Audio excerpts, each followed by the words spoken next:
আমি এখন যে ঘটনাটি শেয়ার করতে চাচ্ছি সেটা আমার গ্রাম কলিগ্রামের ঘটনা। ঘটনাটি একজনের সাথে ঘটে না, তবে ঘটনা যাকে নিয়ে কেন্দ্র করে তার নাম আনেরা বেগম। তাকে সবাই দাদি বলে ডাকত। তো মূল ঘটনায় আসা যাক। ঘটনাটি 1998 সালের।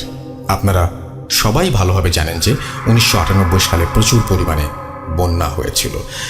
তো আগেই একটা ঘটনায় বলেছি যে আমাদের গ্রামটি পদ্মা নদীর তীরে, অর্থাৎ পদ্মার শাখা নদীর পাশে, মানে আমাদের গ্রামটি পদ্মা নদীর পাশ দিয়ে চলে যাওয়া একটি গ্রাম। ঘটনাটি যখনকার, তখন আমাদের গ্রামটি আরও নিচু ছিল। তখন মানে অনেক নিচু থাকলেও এখন অনেকটা উঁচু হয়ে গেছে। বন্যার পানি আগের মতো আর ঢুকতে পারে না। তো তখন মানে 1998 সালে সেই বন্যায় আমাদের গ্রামেও পানি ঢুকে পড়ে। এমন কোনো বাড়ি নেই যেখানে পানি ঢুকে পড়েনি। আমাদের গ্রাম সহ আশেপাশের প্রায় সব গ্রামেই পানি ঢুকে যায়। তো ঘটনাটি যে দাদির সাথে ঘটে, তিনি ছিলেন একজন বিধবা নারী এবং তিনি ছিলেন বন্ধ্যা। তার মানে তার কোনো সন্তান ছিল না, আর ওনার বয়স ছিল প্রায় 65 থেকে 70 বছর। তিনি তার খাবারের চাহিদা মেটাতে বিভিন্ন এলাকায় ঘুরে ঘুরে সাহায্য চাইতেন এবং দিন শেষে যা পেতেন তা দিয়ে বাজার করতেন। এবং পাশেই বিশাল বিশাল আমের গাছ ছিল, মাঠের পর মাঠ বিস্তৃত গাছ, এক পাশ থেকে আর এক পাশ দেখা যেত না। এখন সেই বাগানের কিছু অংশ আছে, সেখান থেকে তিনি লাকড়ি সংগ্রহ করতেন এবং রাতে রান্না করতেন। আবার পরের দিন সেম কাহিনী। এভাবেই চলতে থাকে তার জীবন। তো সেই ভয়াবহ বন্যা গ্রামে ঢোকার পর তিনি তার বাড়ি থেকে বের হতে পারতেন না এবং তিনি তখন থেকে প্রায় না খেয়েই থাকতেন। গ্রামের কোনো মানুষ বা পৌরসভার পক্ষ থেকে কিছু আসলে তাই খেত। এভাবে প্রায় অনেক দিন কেটে যায়। সেই বৃদ্ধার ঘর থেকে কোনো সাড়া শব্দ আসে না। তাই কয়েকজন মিলে ওনার বাড়িতে গিয়ে দেখে ঘরে কেউ নেই এবং ঘরের ভেতর থেকে অনেক পচা গন্ধ আসছে। আর ওনার বাড়ি একটু নিচু হওয়ায় ওনার বাড়ির ভেতরে পানি উঠে গিয়েছিল। সবাই বৃদ্ধাকে না পেয়ে মনে করেন হয়তো বৃদ্ধা খাবারের জন্য অন্য কোথাও গেছেন। বিষয়টি সবাই স্বাভাবিকভাবেই নেন। আসলে বৃদ্ধাটি অনেক দিন না খেয়ে থাকতে থাকতে অনেক দুর্বল হয়ে পড়েন এবং উনি ঘর থেকে বের হতে না পারায় একসময় মারা যান। ওনার মৃত্যুর ঘটনাটা আমরা পরে জানতে পারি, আপনারাও জানতে পারবেন। এভাবে অনেকটা সময় কেটে যায়। তখন বন্যার পানিও শুকিয়ে যায়। অনেক দিন পর তখনকার সময়ে একটা পাগল ছিল আমাদের গ্রামে। ওর নাম ছিল ঝাড়ু পাগল। তিনি প্রায়ই বলতেন এই দাদি আনেরার সাথে নাকি তার মাঝে মাঝে দেখা হয়। দাদি নাকি তাকে বলে, তোরা সবাই মরবি, কাউকে শান্তিতে থাকতে দেব না। সবাই পাগলের পাগলামি মনে করে হেসে উড়িয়ে দেয়। তো একদিন হয় কি, তখন যারই সন্তান সম্ভবা হন যিনি, তারই সন্তান কোনো না কোনোভাবে মানে মিসক্যারেজ হয়ে যায় আর কি। একদিন এক অন্তঃসত্ত্বা নারী রাতে বাড়ি থেকে বের হয়। বাড়ির একটু দূরেই বাথরুম, সেই কারণেই বের হন তিনি। এবং সেদিন তার স্বামীকে অনেক ডাকাডাকি করেন তিনি, তারপর স্বামী ওঠেন না এবং তিনি একাই বাথরুমের উদ্দেশ্যে রওনা হন।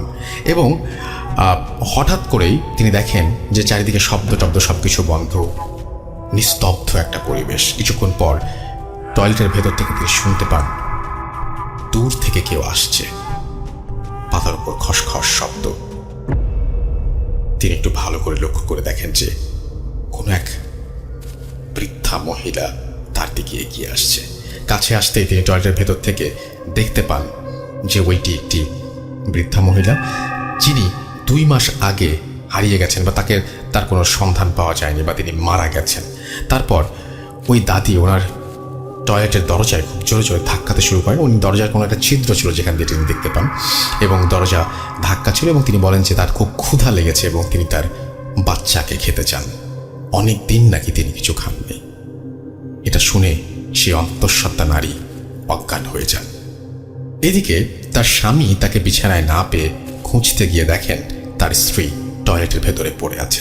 তারপর হয়তো ভয় পেয়ে বা অন্য কোনো কারণে তার বাচ্চা সত্যি সত্যিই মিসক্যারেজ হয়ে যায়। এভাবে প্রায় 2 বছর গ্রামের কোনো মানুষের বাচ্চা হয়নি। যেই নারী অন্তঃসত্ত্বা হতো কোনো না কোনোভাবে সে ক্ষতিগ্রস্ত হতো, বুড়িকে দেখতে পেত, এরকম একটা ব্যাপার ঘটতো তার সাথে। এটা যদি একজনের হতো তাহলে ব্যাপারটা হয়তো স্বাভাবিক একটা ঘটনা মনে হতো বা একটা বিচ্ছিন্ন ঘটনা মনে হতো। যখন গ্রামের সব মানুষ দেখলো এবং সেটা যখন একজনের সীমাবদ্ধ থাকলো না, সব অন্তঃসত্ত্বা নারী যখন সেই বৃদ্ধাকে দেখতে পায় এবং বাচ্চা নষ্ট হয়ে যায়, তখন কিন্তু সত্যিই সেটা একটি ঘটনা। তাই গ্রামের বিভিন্ন মানুষ মিলে কবিরাজের কাছে যায়। একজন কবিরাজ আমাদের গ্রামে এসে বলে গ্রামে কোনো বদ জিনের নজর পড়েছে। তারপর তিনি গ্রামটিকে বন্ধ করে দেন। তারপর প্রায় 2 বছর 5-6 মাস আর কোনো সমস্যা হয়নি। ঠিক এতদিন পর এই সময়ে যাদের বাচ্চা জন্ম নিয়েছিল তারা সবাই ঠিকঠাক মতো তাদের বাচ্চা প্রসব করতে পেরেছেন। তখন আমার নিজের বড় চাচির এক মেয়ে সন্তান হয়। তো ওনারা অনেকদিন পর বাচ্চা পেয়ে অনেক খুশি। একদিন চাচি দুপুরবেলা রান্না বান্না করে ঘরের বিভিন্ন কাজ করতে করতে সন্তানকে শুইয়ে রেখে বাইরে যান। বাইরে থেকে হঠাৎ তিনি তার বাচ্চার কান্নার শব্দ শুনতে পান।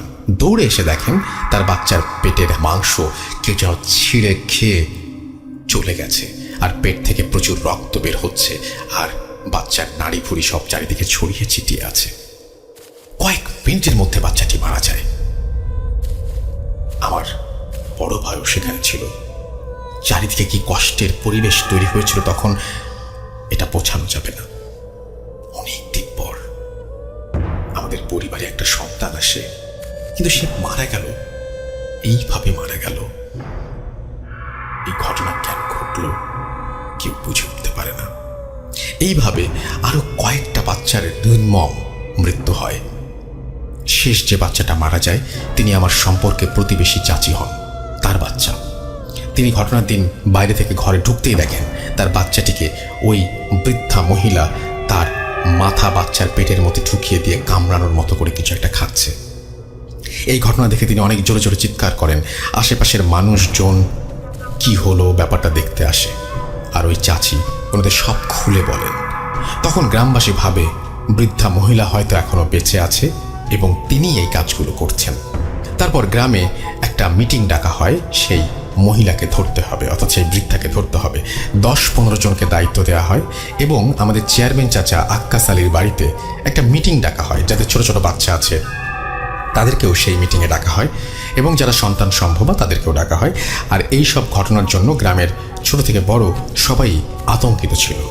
তাই ওই সব মহিলা তাদের সন্তান সহ আক্কাস সাহেবের বাড়িতে থাকে, আর সবাইকে বলা হয় কেউ যেন রাতে না ঘুমায়। আর এদিকে 10 থেকে 15 জন ওই বাড়ির চারপাশে বিভিন্ন ঝোপ ঝাড়ে কেউ বা গাছের ডালে বসে থাকে। তারা 9টা-10টা পর্যন্ত পাহারা দিতে থাকে। রাত যখন ঠিক 12টা 30 তখন কয়েকজন দেখে দূর থেকে কেউ মাজা পাখা করে আসছে, ঠিক ওই মহিলার মতো। তারা আগেই বলে রেখেছিল কেউ যদি কোকিলের ডাক দেয় তাহলে যেন সবাই সেটা লক্ষ্য করে। তখন তাদের মধ্যে একজন কোকিলের ডাক দেয়, তখন সবাই চলে আসে এবং সবাই একই জিনিস দেখে। তারা দেখে ওই বৃদ্ধাটি ওই বাড়িটির দিকে যাচ্ছে। হঠাৎ কেন যেন সবাই একসাথে একই ঘটনা দেখতে দেখতে ঘুমিয়ে পড়ে। তারা সবাই কেন যেন একসাথে ঘুমিয়ে যায় এবং কেন ঘুমিয়ে যায় এই ব্যাখ্যা পাওয়া যায়নি। আপনাদের কাছে কোনো ব্যাখ্যা থাকলে আপনারা বলবেন। হঠাৎ ওই বাড়ির সব মহিলা দেখে তাদের মধ্যে একজনের বাচ্চার উপর কেউ বসে আছে এবং তখন তারা চিৎকার শুরু করে এবং অবয়বটি চলে যায়। তখন তারা সবাই দেখে যে বাচ্চাটির কোনো ক্ষতি হয়নি।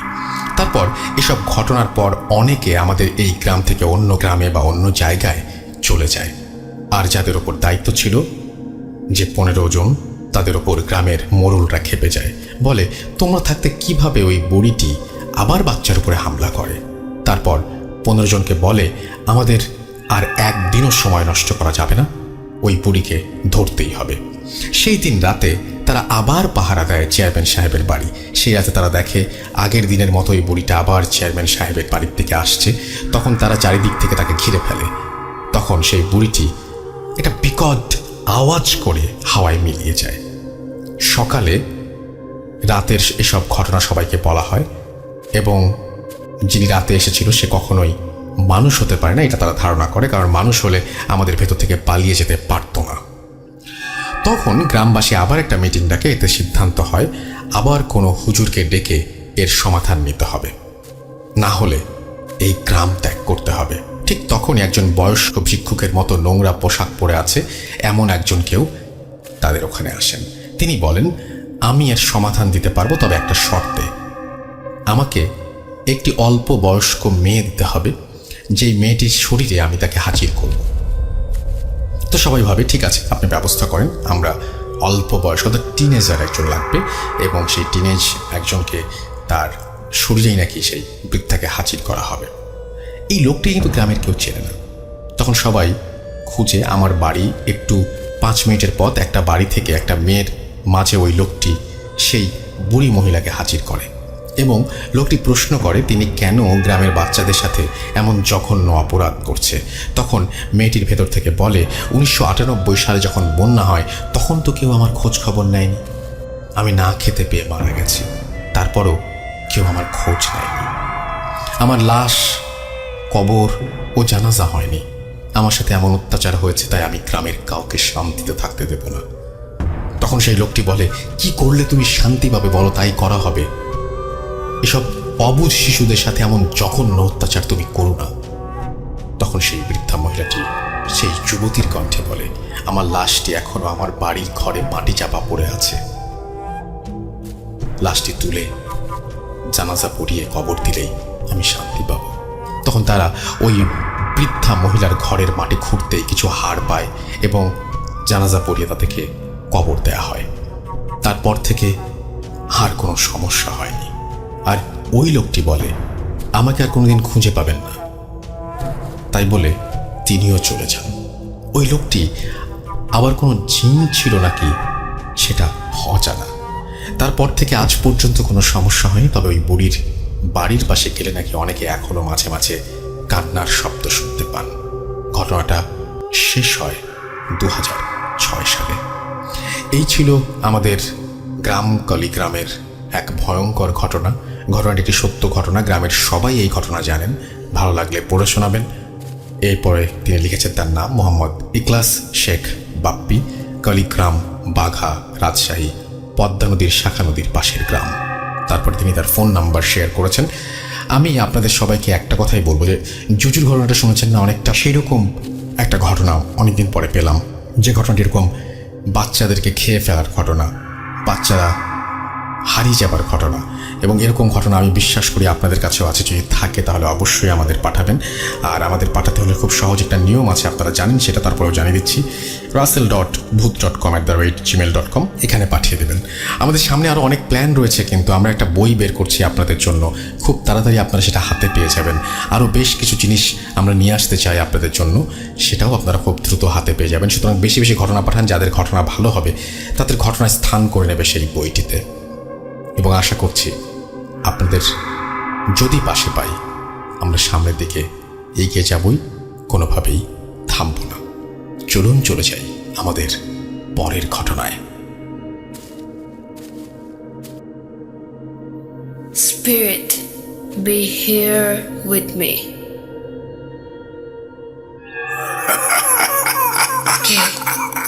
কে তুমি? Bhut.com. The fear returns with Russell.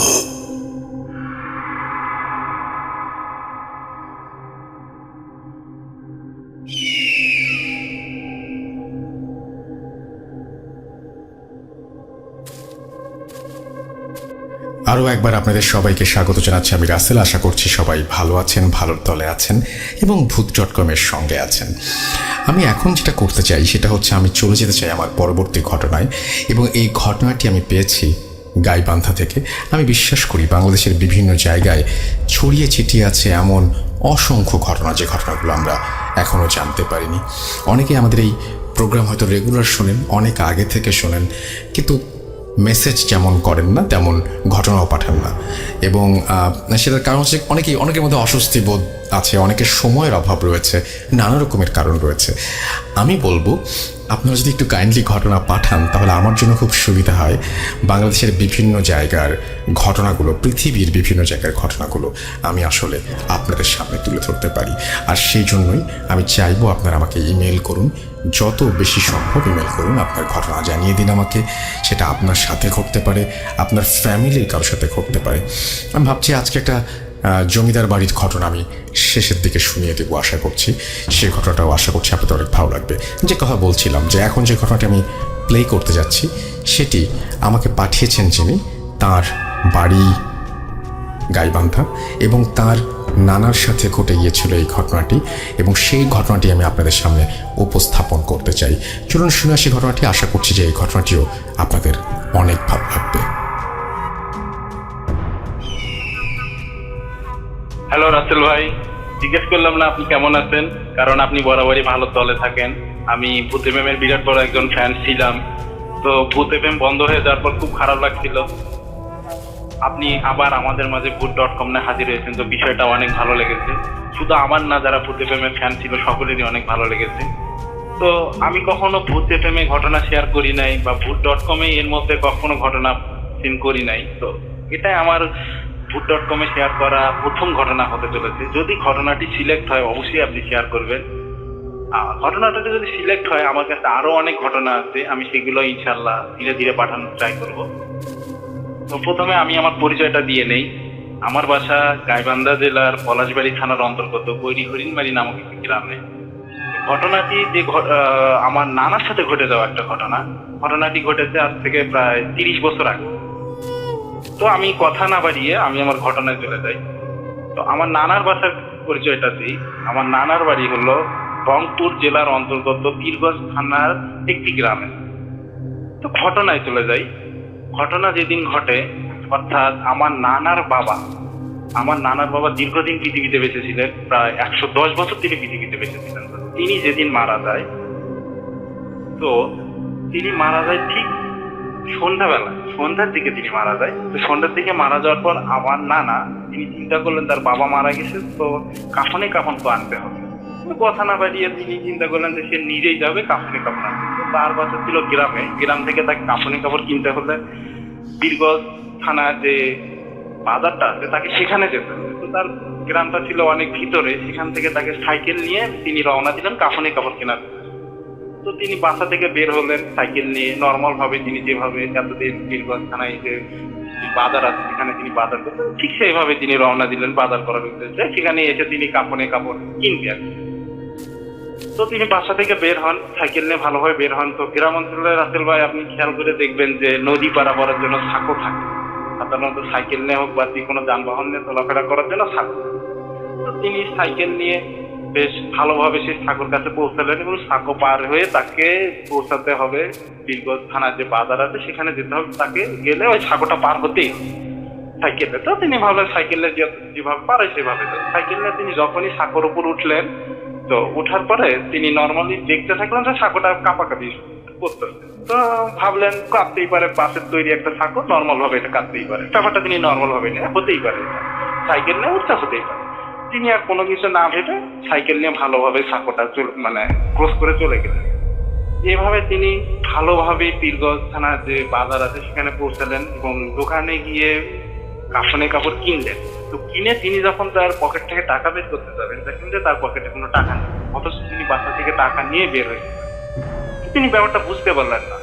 তিনি বললেন যে কিভাবে কি হলো, আমি তো পকেটে টাকা নিয়ে বের হলাম। তো তখন সে খেয়াল করলো যে সাঁকোর ওখানে কাঁপাকাঁপি হলো, তখন আমার পকেট থেকে টাকা পড়ে গেছে কিনা। তখন সে ব্যাপারটা ভালো, হয়তো ওখানেই টাকা পড়ে গেছে। তো দোকানদার তার পরিচিত থাকায় দোকানদার তাকে বললো যে আপনি নিয়ে যান, সমস্যা নেই, পরবর্তীতে যে কোনো সময় এসে আপনি টাকাটা যে কোনো জিনিসে দিয়ে দেবেন, আপনি কাপড় নিয়ে চলে যান।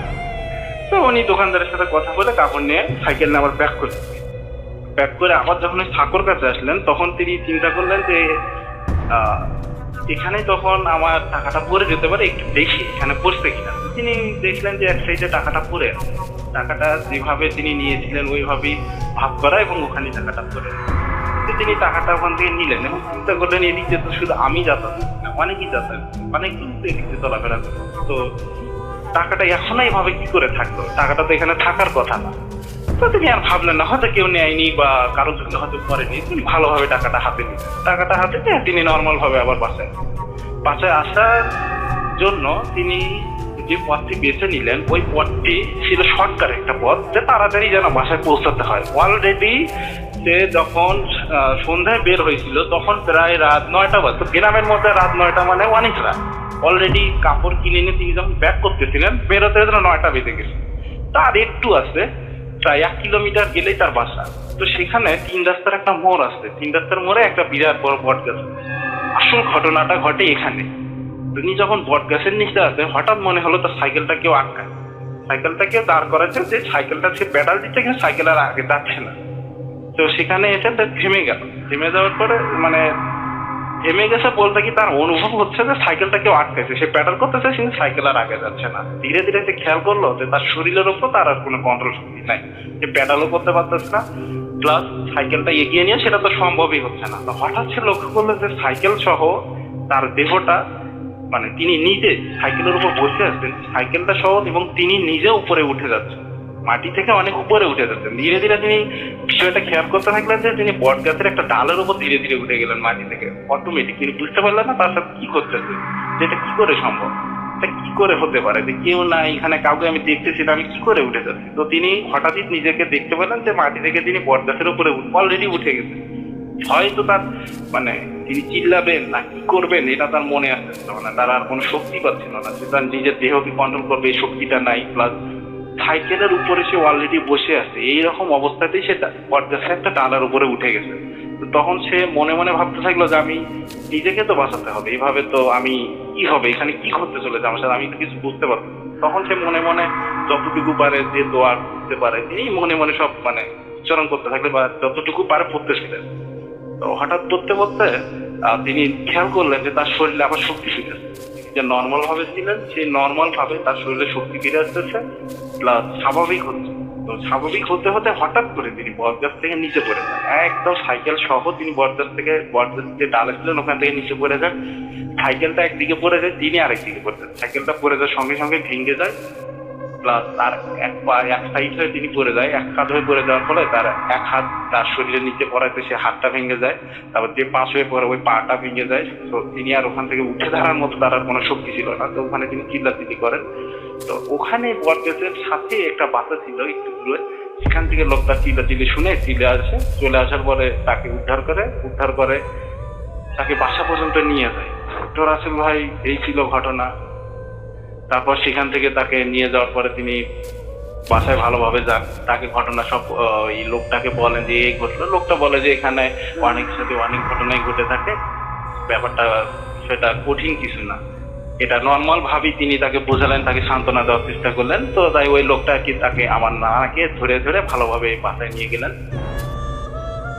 রাসেল ভাই এই ছিল মূল ঘটনা, যেটা আমি বলতে চাচ্ছিলাম। আজকের মতো এই ঘটনাটা আমি শেয়ার করতে চাচ্ছি। যদি ঘটনাটি আমার সিলেক্ট হয় বা প্রচার করার মতো হয় তো ঘটনাটি প্রচার করবেন।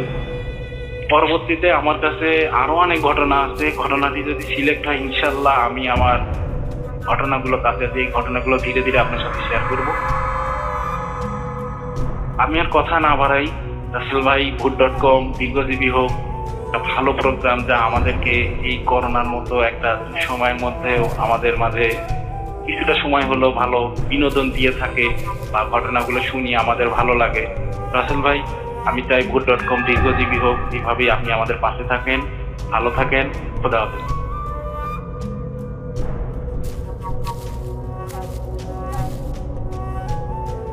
Spirit, be here with me.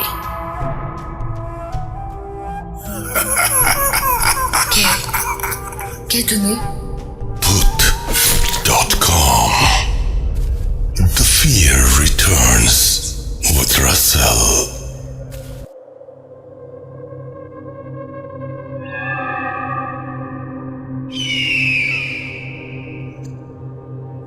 আমরা বিভিন্ন সময় বিভিন্ন ঘটনা নিয়ে আপনাদের সামনে হাজির হই।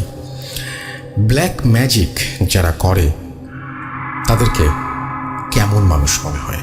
আজকের আমাদের ফেসবুকে যে পোস্ট আছে সেই পোস্টের নিচে আপনারা জানিয়ে দিন সেটা। এবং সেই সাথে আমরা সবাই মিলে একটা শপথও করতে পারি যে আমরা কোনোদিন এই ধরনের খারাপ কোনো কাজ কখনো করব না, এইরকম ধরনের খারাপ কাজ করে অন্যকে ক্ষতিগ্রস্ত করব না। কারণ ব্ল্যাক ম্যাজিক যিনি করেন তিনিও কিন্তু সমানভাবেই ক্ষতির সম্মুখীন হন, তাকেও অনেক কিছু হারাতে হয় জীবন থেকে। এবং দেখেন যারা ব্ল্যাক ম্যাজিক করেন বা এই সমস্ত কালো জাদু চর্চা করেন তারা কিন্তু জীবন থেকে বিচ্ছিন্ন, তারা বেশিরভাগই পরিবার থেকে বিচ্ছিন্ন এবং তাদের মৃত্যু হয় নির্মম মৃত্যু। তো আমরা এই সমস্ত কাজ থেকে দূরে থাকব। তবে যারা এই সমস্ত ঘটনা ঘটিয়েছেন সেই সমস্ত ঘটনার কোনো তথ্য বা কোনো বিবরণ যদি আপনার জানা থাকে তাহলে অবশ্যই আমাদেরকে ইমেইল করবেন। আমাদের ইমেল অ্যাড্রেস হচ্ছে russell.booth.com@gmail.com। আপনার নাম, ঠিকানা এবং ফোন নাম্বার সহ আপনার জীবনে ঘটে যাওয়া বা আপনার জানা সেরা ঘটনা লিখে পাঠিয়ে দিন আমার কাছে। ঘটনার শুরুতে অবশ্যই উল্লেখ করুন যে ঘটনাটি আপনি স্টুডিওতে এসে শেয়ার করতে চান নাকি আপনি চান আপনার ঘটনা আমরা পড়ে শোনাই। যারা দেশের বাইরে রয়েছেন তারা সরাসরি অডিও ক্লিপ পাঠাতে পারেন বা লিখেও পাঠাতে পারেন ঘটনাটি, এটা পুরোপুরি আপনার ব্যাপার। আর আমাদের ফেসবুক পেজ ভিজিট করতে ভুলবেন না, www.facebook.com/russell.স্বাধীন। আমি প্রতি মুহূর্তে নিজেকে পরিবর্তন করি, প্রতি মুহূর্তে নিজেকে ডেভেলপ করি শুধুমাত্র আপনাদের যোগ্য হওয়ার জন্য, আপনাদেরকে এতটুকু বেশি আনন্দ দেওয়ার জন্য। যেদিন এপিসোড ভালো হয় তার পরের দিনের চ্যালেঞ্জটা কিন্তু আরও অনেক বেশি, অর্থাৎ আজকের এপিসোডটি আরও বেশি ভালো হতে হবে, তাই না? যাই হোক, আমরা যে প্রসঙ্গে ছিলাম সেই প্রসঙ্গে থাকি। আমরা ছিলাম ব্ল্যাক ম্যাজিকের প্রসঙ্গে, এবং ব্ল্যাক ম্যাজিক কি জঘন্য সেটা আমরা সবাই জানি, এবং এই রকমই একটা ঘটনা আমরা এখন প্লে করব এবং আশা করছি যে এই ঘটনাটি আপনাদের ভালো লাগবে। আমাদের কাছে আরও অনেকগুলো ঘটনা রয়েছে বিভিন্ন বিষয়ে, বাংলাদেশের বিভিন্ন প্রান্ত থেকে আসা, এবং আমি যেটা বলছিলাম যে জমিদার বাড়ি থেকে শুরু করে সব ধরনের ঘটনায় আমরা আস্তে আস্তে প্লে করব। আশা করছি পুরোটা সময় আমার সঙ্গে থাকবেন। চলুন শুনে আসি আমাদের আজকের এই এপিসোডের তৃতীয় ঘটনা। আসসালামু আলাইকুম রাসেল ভাই, আমি সিলেটের মরিয়া থেকে বলছি। ভূত.com শুরু থেকেই শোনা, ভূত FM এর আগে অনেক বছর ধরে শুনে আসছি। তো আজ আমি আমার নিজের ফ্যামিলির সাথে ঘটা একটি ঘটনা আপনাদের সাথে শেয়ার করতে যাব। তো সম্ভবত কারণে আমি আমার নাম, ঠিকানা কোনো কিছুই বলছি না, আমি সরাসরি ঘটনায় চলে যাচ্ছি। ঘটনাটি 2015 সালে কোনো একটি রাতে ঘটেছিল। সব অন্যান্য দিনের মতনই আমি নিজে খাওয়া দাওয়া শেষ করে ঘুমোতে গেলাম। হঠাৎ মাঝরাতে আম্মুর গুঙানোর শব্দে আমার ঘুমটা ভাঙে। তো আমি সরাসরি আম্মুর রুমে চলে যাই, আব্বু রুমে চলে যাই। তো ওখানে গিয়ে রাসেল ভাই দেখলাম যে আম্মু ওয়াশরুমের যে ফ্লোরটা ওইখানে বসে প্রচুর বমি করতেছিল। তারপর অবস্থা অবনতি দেখে আব্বু আম্মুকে নিয়ে সরাসরি ডাক্তারের কাছে চলে যায় তৎক্ষণিক। তো আম্মুর সমস্যাটা বেসিক্যালি ছিল, আম্মু যেটা বলল যে মাথা ঘোরাচ্ছিল হঠাৎ করে, মানে একদম সুস্থ ছিল আমরা সবাই একসাথে রাতে ট্রেনে করলাম, একদম আম্মু ঘুমোতে গেল। ঠিক ফজরের আগ দিয়ে ঘটনা, আম্মু নামাজ পড়ার জন্য উঠেছিল, হঠাৎ করে আম্মুর মাথা একটা ঘুরান দেয়। তো মাথা ঘুরে আম্মু ফ্লোরে পড়ে যায়। ফ্লোরে পড়ে আম্মু কোনো রকমে বাথরুমের কাছে গিয়ে প্রচন্ড বমি করতে থাকে। আর আম্মু বললো যে প্রচন্ড পেটে ব্যথা ছিল আর বমি ছিল, মাথা ঘুরেছিল। তো ডাক্তারের কাছে নিয়ে যাওয়া হলো, ডাক্তার হসপিটালাইজড করার জন্য বলছিল। তো আমাদের বাসায় অন্য আর কোনো মহিলা মেম্বার ছিল না যে হসপিটালে দেখাশোনা করার জন্য, আমি আমার ভাইয়ের ছিলাম আর আব্বু ছিল। তো আব্বু তো অফিসিয়াল কাজে থাকা লাগে, তো আমি আর ভাইয়ের তো আম্মুকে একা হসপিটালে দেখা সম্ভব না। তো আমরা বললাম যে পাশের বাসায় আনতে, সেজন্য বললাম যে আম্মুকে বাসায় স্যালাইন লাগিয়ে দিতে। তো ডাক্তার এসে স্যালাইন লাগিয়ে দিলেন বাসায়। তো এর মাঝে বলে রাখি রাসেল ভাই, হাসপাতালে যাওয়ার সময় আম্মুকে অনেকগুলো টেস্ট করা হয়েছিল। হাসপাতালে যাওয়ার পর আম্মুকে অনেকগুলো টেস্ট করা হয়েছিল। তো অনেকগুলো টেস্ট করানোর পর কোনো কিছু ধরা পড়েনি। তো ডাক্তার বললেন যে স্যালাইনটা চলুক, আর যদি কোনো সমস্যা হয় তাহলে, যেহেতু হাসপাতাল থেকে আমাদের বাসাটা খুব কাছাকাছি ছিল, 5 মিনিটের দূরত্ব ছিল, সেজন্য ডাক্তার বললেন যে কোনো সমস্যা হলে যেন আমরা হাসপাতালে যোগাযোগ করে বানিয়ে। তো বিকালের দিকে না রাসেল ভাই, দুপুরের দিকে, মানে স্যালাইনটা সকালে এসে লাগিয়ে দিয়ে যায় ডাক্তার। সারা রাত হাসপাতালে ছিল এবং সকালের দিকে আম্মুকে বাসায় নিয়ে আসা হয়, স্যালাইন লাগিয়ে দেওয়া হয়। 11টা কি 11:30টার দিকে আম্মুর প্রচণ্ড কাঁপুনি দিয়ে জ্বর আসতেছিল। তো গরমের দিনে রাখেন ভাই, আম্মু কম্বল গায়ে দিয়ে শুয়েছিল এবং হঠাৎ আম্মুর মুখ শরীর সবকিছু কালো হয়ে আসতেছিল। তো এটা দেখে আপনার সাথে সাথে ডাক্তারকে ফোন করি। ডাক্তার বলে স্যালাইনটা খুলে দিতে, আর যদি বেশি সমস্যা হয় তাহলে হাসপাতালে নিয়ে আসার জন্য। তো আমরা হাত পা মালিশ করে দিচ্ছিলাম, শরীর ঠান্ডা হয়ে আসতেছিল। তো সেই জন্য জ্বরটা তখন অনেকটা ছেড়ে দিয়েছিল, কিন্তু শরীর প্রচণ্ড ঠান্ডা হয়ে গেছিল হঠাৎ করে। তো হাত পা মালিশ করে দিচ্ছিলাম রাসেল ভাই, তখন হঠাৎ আম্মু বললেন যে আমাকে ইশারায় বললেন যে আমাদের পাশাপাশি একজন আমাদের মসজিদের ইমাম রয়েছেন, তো ওনাকে ডাক দাও। তো আমি গেলাম, হুজুরের কাছে গেলাম, হুজুরকে বললাম সব কিছু। হুজুর বললেন যে আসরের নামাজের পরে হুজুর আসবেন। তো যথারীতি হুজুর আসলেন আমাদের পর। আসার পর হুজুর এসে বাসায় যখন আসলেন, আসার পর একটা দীর্ঘ নিঃশ্বাস ছাড়লেন। তারপর হুজুর আম্মুকে দেখলেন, দেখে একটা বোতলে পানি পড়া দিলেন, একটা তাবিজ দিলেন, আর বললেন যে পানি পড়াটা যখন খাবে, পানিটা হুজুরের যে পানিটা দিয়েছেন সেটা যখন খাবে, সে পানিটা খাওয়া মানে একটা নির্দিষ্ট টাইমে পানিটা খেতে হবে। ধরেন যদি 4টার দিকে খাওয়া হয়, ঠিক 2 ঘন্টা পর, মানে যখনই খাবে ঠিক 2 ঘন্টা পরেই পানিটা খেতে হবে, 1 মিনিটও লেট করা যাবে না, এবং তাবিজটা সাথে রাখতে হবে। আর হুজুর বলছিলেন যে 3 দিনের মধ্যে ঠিক হয়ে যাবে, 3 দিন পরে আম্মু যেন হুজুরের সাথে দেখা করে। তো এরকমই ওষুধ, তারপর হুজুরের পানি একসাথে চলছিল সবকিছু। তো আল্লাহর রহমতে 3 দিনের ভিতরে আম্মু সম্পূর্ণ সুস্থ হয়ে যায়। তো আম্মু হুজুরের কাছে আবার যান। তো যাওয়ার পর হুজুর বললেন যে কিছুদিন আগে তোমাদের এই ফ্যামিলির একজন তোমাদের বাসায় আসছিল। তো বললে রাখি রাসেল ভাই যে আমাদের ফ্যামিলিতে আম্মু অসুস্থ হওয়ার আগের দিন আমাদের ফ্যামিলিরই একজন মেম্বার, আমি তার নাম উল্লেখ করছি না, সে আমাদের বাসায় এসেছিল। আসার পর আমাদেরকে দেখে শুনে, মানে আমাদের সাথে আসার পর যেহেতু আমাদের আত্মীয়র মধ্যে, তো আসেন, আসার পর আড্ডা দেন, তারপর চলে যান নর্মালি একদম। হুজুর বলেন উনি যখন আসছিল, ওনার সাথে উনি কি বলবো রাসেল ভাই, আসলে এটা বলতে আমার গাটা কাটা দিয়ে ওঠে রাসেল ভাই। উনি নাকি কবর থেকে মাটি, মানে সদ্য দাফন করা কবর থেকে মাটি, উনি উলঙ্গ অবস্থায় ওই মাটিটা আনে এবং ওটা দিয়ে নানা রকম রিসোর্সের মাধ্যমে ব্ল্যাক ম্যাজিক করায়। আর ব্ল্যাক ম্যাজিক যার মাধ্যমে করায় সেটা হচ্ছে আসামের এক তান্ত্রিকের মাধ্যমে করায়, এবং এটা এমনভাবে করায় যে ঠিক সময়, মানে 2 ঘন্টা পর পর আম্মুর অবস্থা আরো অবনতি হবে। তো হুজুর বলে যে এতক্ষণে আম্মুর, মানে যদি হুজুর যখন বলেন যে হুজুর যখন দেখতে গিয়েছিলেন তখন এতক্ষণে আম্মুর মরে যাওয়ার কথা, কিন্তু একমাত্র আল্লাহ তাআলা, কারণ ভাই রাসেল ভাই আমরা সবাই জানি যে বাঁচা মরা সবই আল্লাহর হাতে। আর হুজুর যেটা বললেন যে যেই তাবিজটা করা হয়েছে, যে ব্ল্যাক ম্যাজিকটা করা হয়েছে, অতক্ষণে আম্মুর মরে যাওয়ার কথা, কিন্তু আম্মু 5 ওয়াক্ত নামাজ পড়তো, সবসময় কোরআন তেলাওয়াত করতো। সেজন্যে আল্লাহ অশেষ রহমতে আম্মুর এখন পর্যন্ত শত কষ্ট সহ্য করার পরও টিকে রয়েছেন। এবং হুজুর বললেন যে এটা ভাঙা হুজুর পক্ষে অনেক কষ্টকর ছিল হুজুর।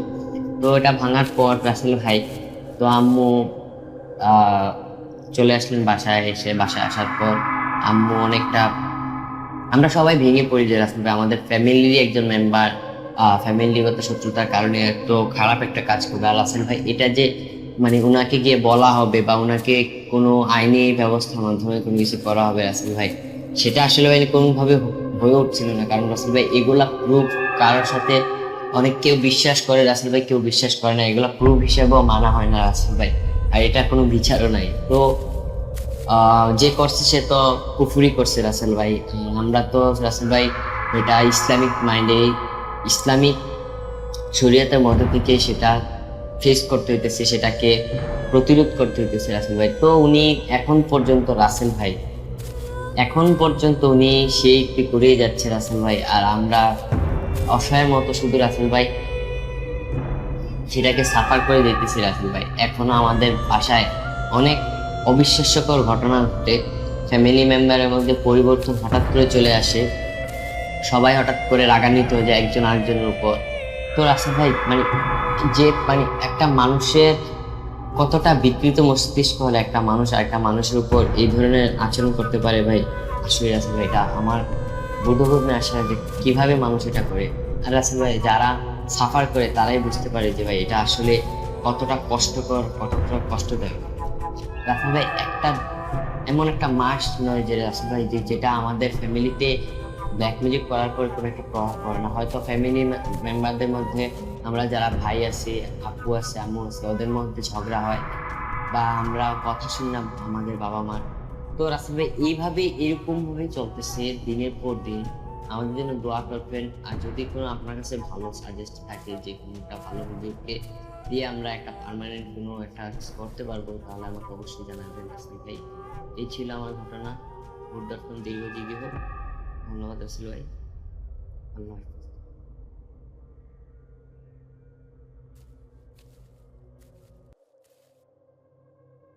Spirit, be here with me.